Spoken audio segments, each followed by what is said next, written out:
Hello and welcome to Onboards, a deep dive at what drives business success. I'm Joe Ayub, and I'm here with my co-host Raza Sheikh. Twice a month, Onboards is the place to learn about one of the most critically important aspects of any company or organization, its board of directors or advisors, with a focus on the important issues that are facing boards, company leadership, and stakeholders. Joe and I speak with a wide range of guests, and we talk about what makes a board successful or unsuccessful, what it means to be an effective board member, and how to make your board one of the most valuable assets of your organization. Before we introduce our guest today, we want to thank the law firm of Nutter, McLennan and Fish, who in October sponsored our Onboard Summit again in their conference room in the Boston Seaport. Nutter has been an incredible partner with us in every way. We appreciate all they've done to support this podcast. Our guest today is Firas Raouf. Firas is the co-founder and general partner of Companyon Ventures, a Boston-based VC firm that invests in early-stage B2B software and AI startups. Before launching Companyon, Firas was part of the founding team at OpenView Venture Partners, where he helped pioneer the expansion stage investment model and partnered with dozens of software founders to scale their go-to-market operations. Today, he focuses on helping founders transition from founder-led sales to scalable growth by building leadership teams, operational discipline, and repeatable go-to-market engines. Firas is known for his hands-on, operator-turned-investor approach and his passion for guiding first-time founders through the challenges of building high-growth software companies. Welcome, Firas. It's excellent to have you here today with us on Onboards. Thank you so much. And thank you for having me. And thank you for the kind words. I'm wondering who this person that you're describing is. Well, we can let them know who this person is. Tell us a little bit about your operator background and how it helped shape your investment approach. Yes, I mean, getting into business software startups, really the journey began back 25 years ago.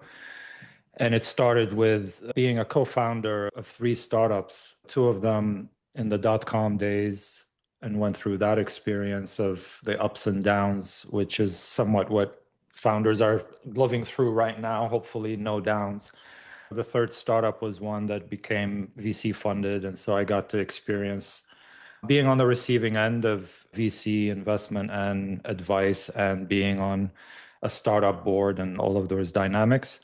Then after leaving my last startup, I got invited to be part of the founding team of OpenView.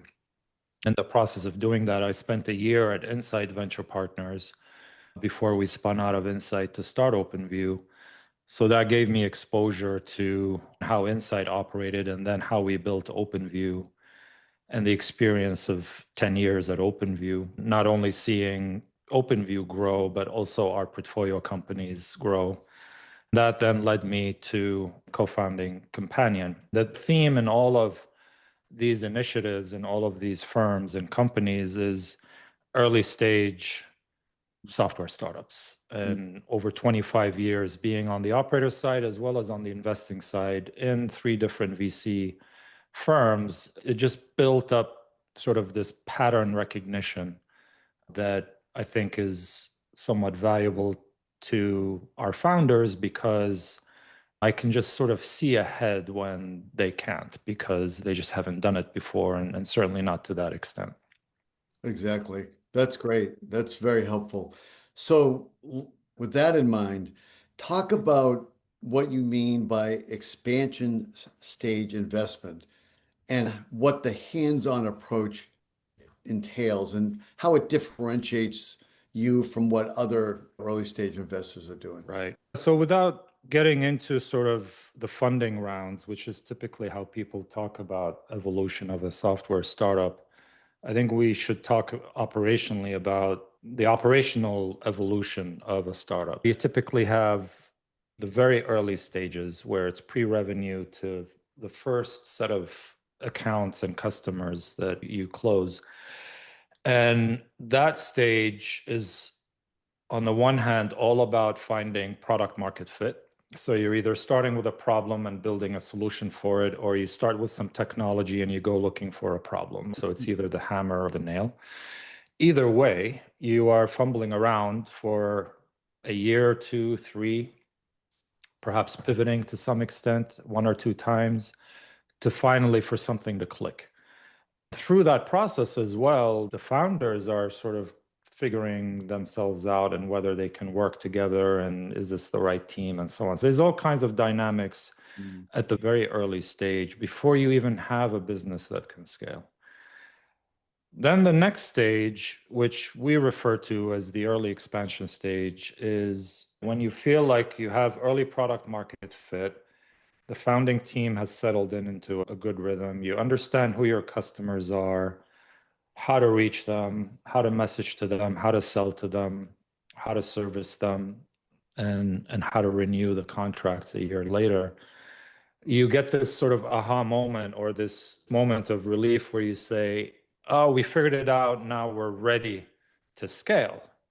And that's where the expansion stage comes in, which is starting to build some foundations for growth. This is what we refer to as sort of going from being primarily a founder-led startup to actually building foundations of a scalable company with the beginnings of a management team, some functional expertise, finding go-to-market fit, not just product market fit, and also understanding how to scale the company and what capital requirements you'd need to go forward. Typically, that's somewhere in the 1 to 5 million in revenue. And then from there, you get into the other stages of growth, going from 5 to 10 to 20 to 100. We could talk a long time about that. But it's that critical transition from being founder-led to actually building a scalable company. Beginnings of a scalable company is what we focus on. That's great. That really clarifies it. So most early stage investors are hands-on to some degree. How does your hands-on approach maybe differentiate you from how other investors get involved? Yeah. So I think the key for what we do is we have designed our support to be very stage specific. Well, you could start with angel investors. If you're an angel investor, you're an individual who has a passion for helping founders and you're coming in pre-revenue probably. And the support that you provide tends to be very personalized to someone you probably know as a founder. Then you have seed stage VCs. And the key for seed stage investment is to bet on a large number of startups, knowing that the majority of them are going to not make it. And so it's more of a numbers game and a game of elimination. And seed investors obviously try to be helpful, but when you spread yourself thin, it's hard to be very helpful. And so they'll tend to focus on the companies that have the best shot. But it's all about product market fit. So industry expertise is necessary, or maybe technology, product development expertise, or a geographic concentration to find the best founders in a certain market. We come in when those seed investors have helped us call out the non-winners or the non-survivors. And we look at all the survivors that come out of that seed stage, and we pick 3 to 4 of them a year. So it's a highly concentrated portfolio. And what that does is it allows us to spend a pretty good time with each company for about a year to a year and a half. Well, really, 6 to 12 months is where we spend most of our time, helping them with that transition from being founder-led to what we call operationalizing for scale, which is building the foundations that would allow you to build a big company over time. So it's all about talent and hiring the right resources at the right time. It's about go-to-market fit, figuring out your sales model on how to transition from founder evangelism to a professional sales team and marketing team. And then building out your KPI dashboards, your instrument panel. How do you fly how do you transition from flying a plane looking out the window in a sunny day to flying a Learjet with an instrument panel at night in the fog? And then capital, like how do you make sure you don't run out of money? So those are the things we focus on very specifically, so that by the time we're helping them raise their next round, they already have all those foundations in place. There's one of the additional very, very important thing that you also help with is forming or improving or bringing in the first board for the organization. I recently saw the series of video resources that you and Companyon calls Boardroom Confidential. And that provided a really great set of education and enablement for founders for how to think about and how to build their first board. So talk a little bit about that series. What inspired you to create that, and what is it providing the founders? It's one of a list of sort of necessary initiatives or foundational pieces that companies need to sort of make that transition from being a founder-led startup to a professionally run organization. And so typically in a Series A, which is where we invest, that tends to be the time that investors ask the company to either build their first board or build the first organized real board, so to speak. The thing I always tell founders, this is not about governance. You're not a public company. You're not a large company. The board of directors for an early stage startup is the opportunity to have a number of people around the table that can help you navigate and scale your company. And so it is an important group to have, just as important as building your management team. It gives you a different perspective. It gives you a more strategic perspective, and it allows you to have a set of people that can bring that strategic perspective and take you out of the day-to-day sort of operational, tactical execution. What are the kind of biggest governance mistakes? I know it's not really governance, but board related mistakes that you've seen early founders make, and that's where you want to be able to help them. I don't know if I call this a mistake or just more of a symptom, but it is the founder's anxiety, fear, or reticence about even having a board of directors. And I think that tends to be a symptom of just not understanding what an early stage board is really all about. As I said, if you think of it as governance, if you think of it as this group is going to tell me what to do, or this is the group that can fire me, or any of those negativities, they tend to mostly reflect a bit of insecurity on the part of the founder. As a first-time young founder, it's understandable if that's the emotion, but I think that's the first place I would start. A, to have the confidence that you're the right leader for the company, and B, that a board of directors is not there to be your boss. The board of directors is, as I said, a group of people that can help you run the company.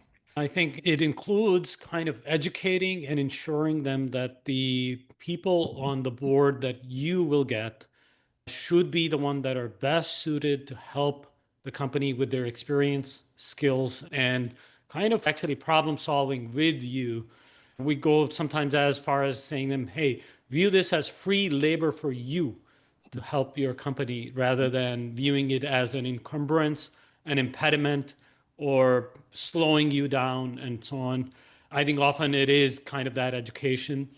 And I do think that the resource that you've provided, the Boardroom Confidential, which I think is available on the Companyon website, goes a long way in providing kind of that education and putting them at ease of like, oh, okay, that's what a board is, and that's how it is supposed to help me as a founder. Right, right. So it's available to anyone on your website? Yes, it's publicly available, and you can link to it through our LinkedIn posts as well. Oh, terrific. So you and your partners and others at Companyon are really the ones responsible for helping guide the founders to understand why the board is important and kind of the basics of boards, which they may not even know. Because I Right. remember when we were talking, you were saying, as an example, there should be an odd number. Yeah, I know. But maybe if you've never been on a board or really thought about a board, you might not think about things like that. So, what are the things, if you're taking this job on, how do you work with the founder, or you and your partners work with the founder to help build that kind of understanding of what a good board is? It's not the Right. same for startups as it is, as you said, for a later stage company, or certainly for a public company, but still plays a really important role. Yes, obviously, the number of formal seats and then observer seats and the composition of those is a place to start. And while you do have some control, there are some constraints. One or two seats tend to be for common shareholders, which typically is the founding CEO and maybe a co-founder. And having those seats occupied by qualified founders or the CEO and someone else who is on the common shareholder or the employees that is qualified to be in that second seat, so to speak. So there's a conversation to be had around that. The other one or two seats tend to be the lead investor seats. And you might have more than one or two investors, but typically the investors would agree on the one or two investors that would sit in the investor seats. You might think you're limited in the choice, but where your choice comes in for those seats starts with the investors you choose to raise money from. Who is the lead partner? And is that lead partner going to have a board seat? In qualifying the investment opportunity, I would also qualify that person. Is this a person I want on my board or not? And hopefully you have a choice of multiple options so you can actually pick the best overall option for yourself. It's not just about valuation, it's also about who you're going to let into your company, into your house, because once you let them in, you can't get rid of them. So that's Mm. another consideration. And then there's the fifth seat, potentially the odd seat, which is an independent board member. That could be one or two seats as well. An independent board member is someone that you should pick as the CEO. Your board might require you to run it by them, but typically you're picking that person. And that's a golden opportunity to pick someone that can be exceptionally helpful. It could be someone who's really good at being a founding CEO advisor. It could be someone who could help you manage the board and the dynamics of the board, whether you call them chairman or not. It could be someone that brings market expertise. It could be someone that brings execution expertise. So that is a canvas that you get to paint.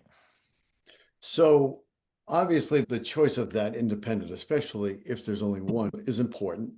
And these CEO founders haven't done this before. Assuming they have some good choices to make, how do you guide them on who to choose? In a normal board recruiting process, you'll have a number of board members, there'll be a search committee, they'll meet with them, you'll pick one or whatever number you're seeking.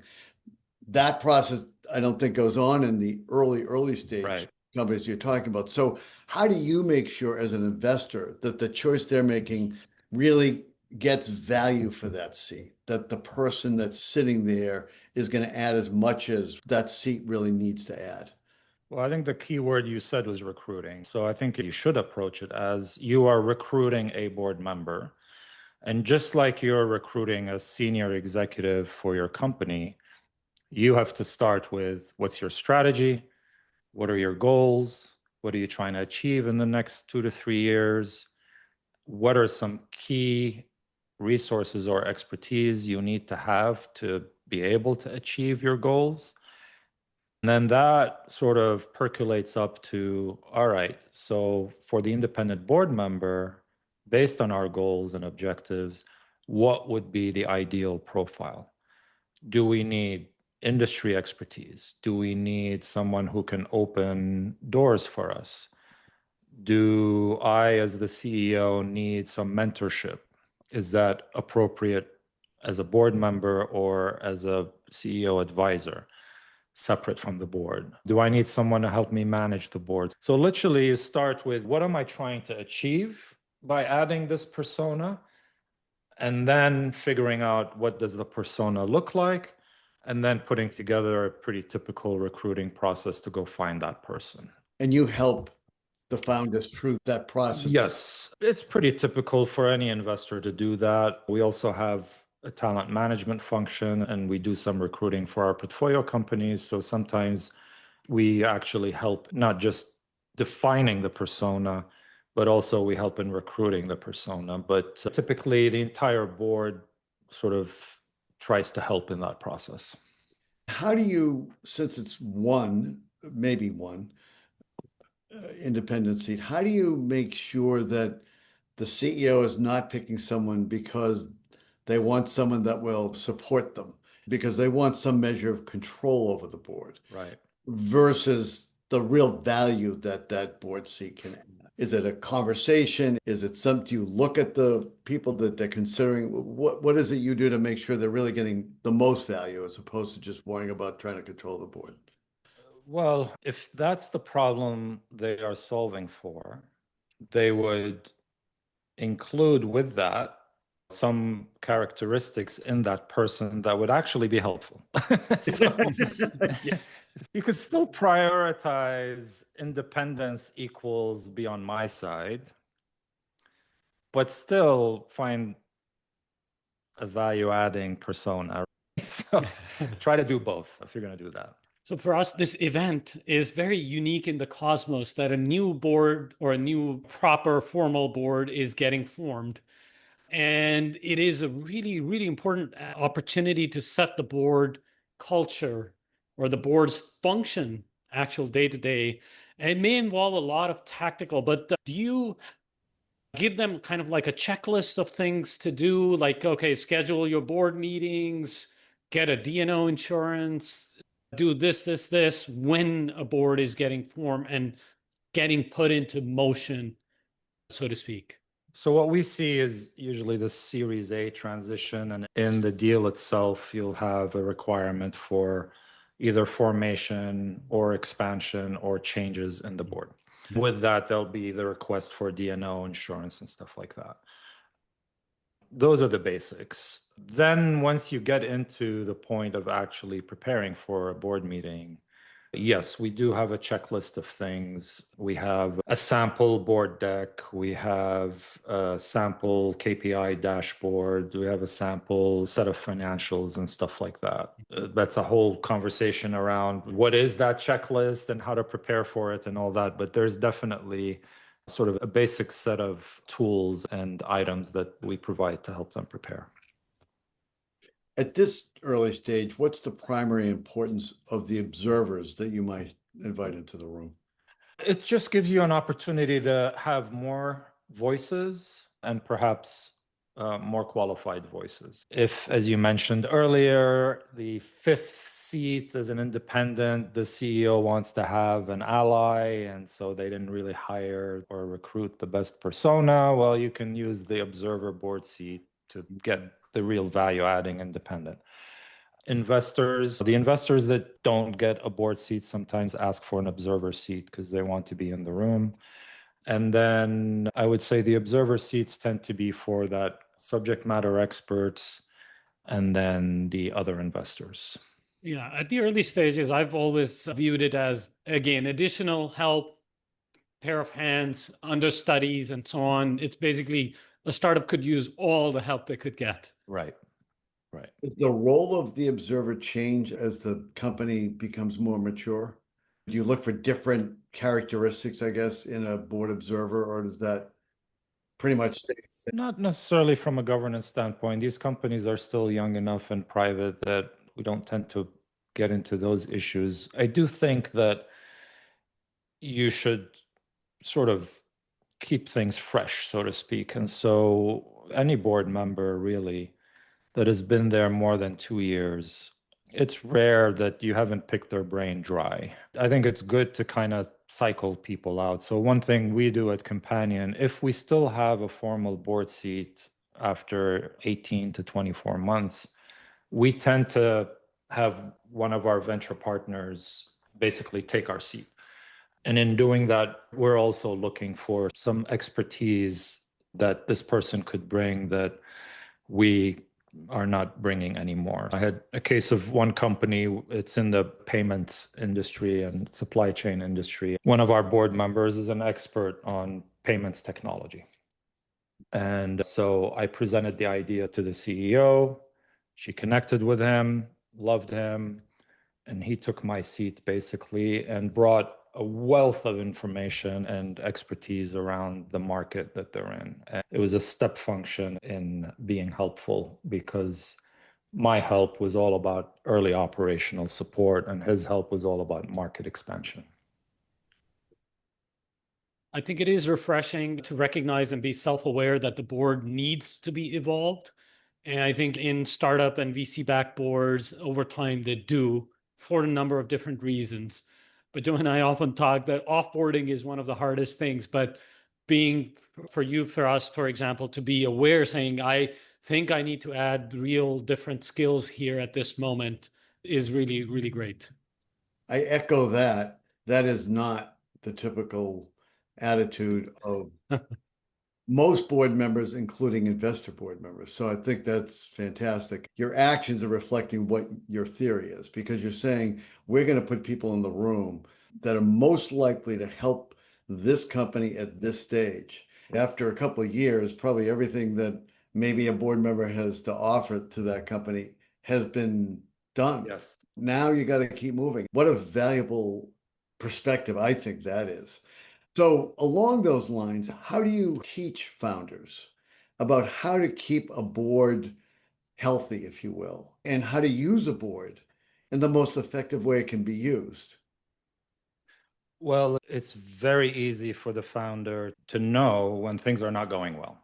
So then it's more trying to analyze and help that founder understand why they might not be going very well.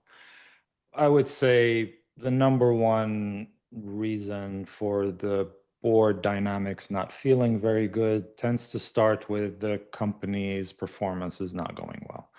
A happy board tends to reflect great execution. An unhappy board tends to reflect poor execution. So it's trying to understand what is it about the execution that's not satisfactory, and then how to address that. Sometimes the issue is board dynamics. You might be doing very well, but the people around the table are either have conflicting priorities, maybe some voices are louder than others, maybe there's some egos in the room, and so on and so forth. And that's more people dynamics. And so you have to sort of coach a founder through how to handle people dynamics. On the people dynamics, sometimes what we've had to do is to designate a board member to kind of help the CEO manage the dynamics, the personalities, and the communication from the board to the founder and to management. And that tends to be extremely helpful when you've got 3 or 4 board members and board observers all throwing ideas at you, and the priorities might be different. It might be a bit unclear, and you sort of get dizzy with it. And so what we've done in some cases is designate one board member that would take all the input from all the non-management board members, package it in a way where it's understandable and it gives clear direction rather than having 4 different pieces of direction. So those are some of the ways that we try to manage that. Is that person designated as the lead board member or chair, or does that not really happen? It depends on how bad things are. Like I'm on a board right now, one of our companies where the Series B investor, we sort of asked to be the primary feedback channel to the CEO. And so we use the executive meeting right after the board meeting to have a discussion among ourselves, and then that investor board member then can communicate back to the CEO. In some cases where it's the investors that are causing the issue, you would have the independent be the designated person. And sometimes recruiting an independent for that function is necessary, but hopefully you already have one. And those are the approaches we've taken in the past. I was interested to hear that even at this very early stage, you're a proponent of having executive sessions at every meeting, which I have felt for every board that I've ever been involved with or recruited for. I thought that was a fundamentally sound practice. I was a little surprised that you did it for this early stage, but now that you've explained what you've just said, it makes even more sense because it does give potentially a disparate group of board members who are just coming together a chance to talk to each other without the CEO in the room. And that may be even more important at that stage than a later stage company. It's interesting to see some founders' reaction to first hearing about this. Yeah. And you get the, what do you mean I'm not going to be in the room? You're going to talk about me behind my back. And it's like, no, that's not the point. The point is, Mr. Founder, if there's a reason to talk about you behind your back, it's going to happen. Right. That's point number one. Yeah. Point number two is board members are very busy. They are not going to try to find a different time to get together. The worst is when they have ad hoc conversations one-on-one and they never have the opportunity to speak together as a group without you in the room to form a common point of view that can be communicated back to you. And what's the best time to do that is when they're already in the room, Exactly. whether virtually or physically. So just schedule it at the end of every board meeting. And it's so valuable because if things are not going well, it's going to happen anyway. And it might not happen the best way, it would be ad hoc. But if you provide them structure to do it, you're actually helping yourself. Amen. I couldn't agree more. For Excellent. us, switching gears a little, AI is hot, but how is AI kind of creeping into the boardroom? Have you seen anything where either board members or founders and everybody is using AI to facilitate or make the board more effective? Not really from a board member standpoint. I mean, obviously, all of our new companies are all getting formed as AI first startups. And so preparing for board meetings, just like running the operation, tends to be somewhat AI enabled. Our board material is not that extensive where we need to get lazy and put it through chat to see, like, tell me what the most important points are for this company. It's like, come on. It's a 20-slide presentation with a spreadsheet. Read the damn thing. So, no, the only thing that we do at Companyon is when we're putting together our internal summaries for the team, or if we're doing summaries for our investors, we use AI extensively to pull that stuff together. And yes, we're being lazy in doing that, but it's so much easier. Joe and I came up with this fun, imagine thought experiment where the point where legally AI is allowed to vote as a board member at some point in the future, because boards will start using AI as assistants, and then it'll creep up from there. And ultimately, you'll have an independent director that is AI. And that independent director then gets a vote. And you know where that's headed. Then ultimately, you need one human and one dog to keep the human busy in that type of situation. But that was just a thought experiment. It's way in the future. And I agree with you that for startup boards, it's the summarization and all that is not real. Like you really know what's going on and you ought to know.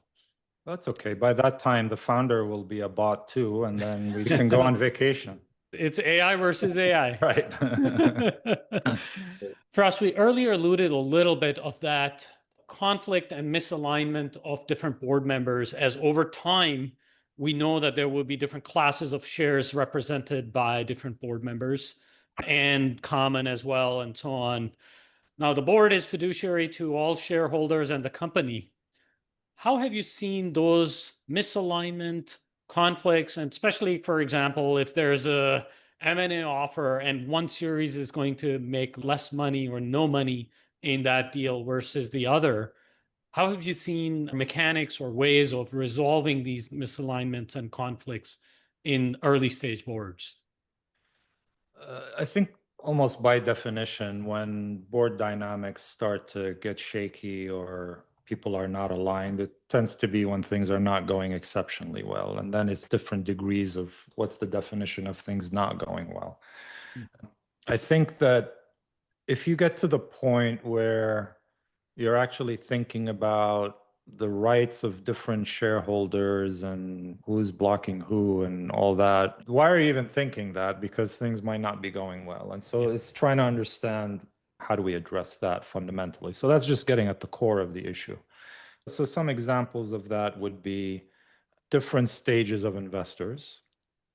The angel investors and seed investors are more inclined to be pushing for an earlier exit because they have the longest tenure and typically the lowest valuation. Then the later stage investors that have come in last have the least tenure and the highest valuation. Their multiple expectations is a little lower than the early investors, but still it kind of works out to be where the latest investors tend to be the most patient. And then you've got some investors in between. There are ways to address that, potentially through secondary sale of shares.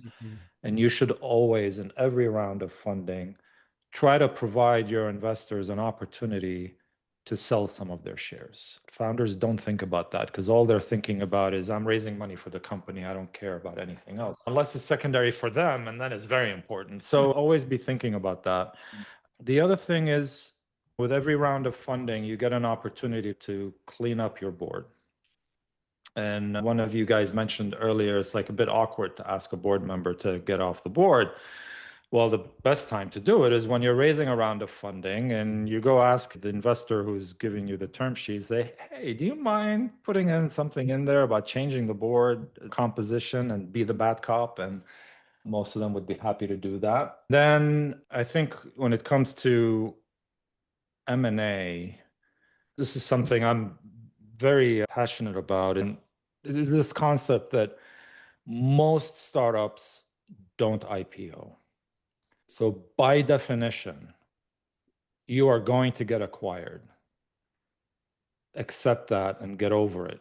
It's just a question of when and how big. Really, to control your destiny, you might as well start an M&A process yourself and let it take a year or two to happen. So getting your board aligned around that concept will help bring out any priorities that board members have when it comes to that topic. Yeah. And it gives you the opportunity to suss it out a little bit and have a discussion about it and to understand, all right, what are the different priorities here? And if I have some investors that are looking for some liquidity, let's try to figure that out. Let's try to find some funding that would do that. Yeah. I think often we say that maybe every other board meeting, there should be a slight topic, even if not too deep, about exit. Yep. So that you have that conversation kind of always in the mind, also because you have to prepare with the end in mind. Right. Firas, terrific conversation. Thank you so much for joining us today. My pleasure. Thank you for asking me. This was fun. I'm glad you enjoyed it. And thank you all for listening to On Boards with our guest, Firas Raouf. Please visit our website at onboardspodcast.com. That's onboardspodcast.com. We would love to hear your comments, suggestions, and feedback. If you're not already a subscriber, please be sure to subscribe at Apple Podcasts, Spotify, or wherever you get your podcast. And remember to leave us a 5-star review. And please tune in for the next episode of On Boards. Thanks.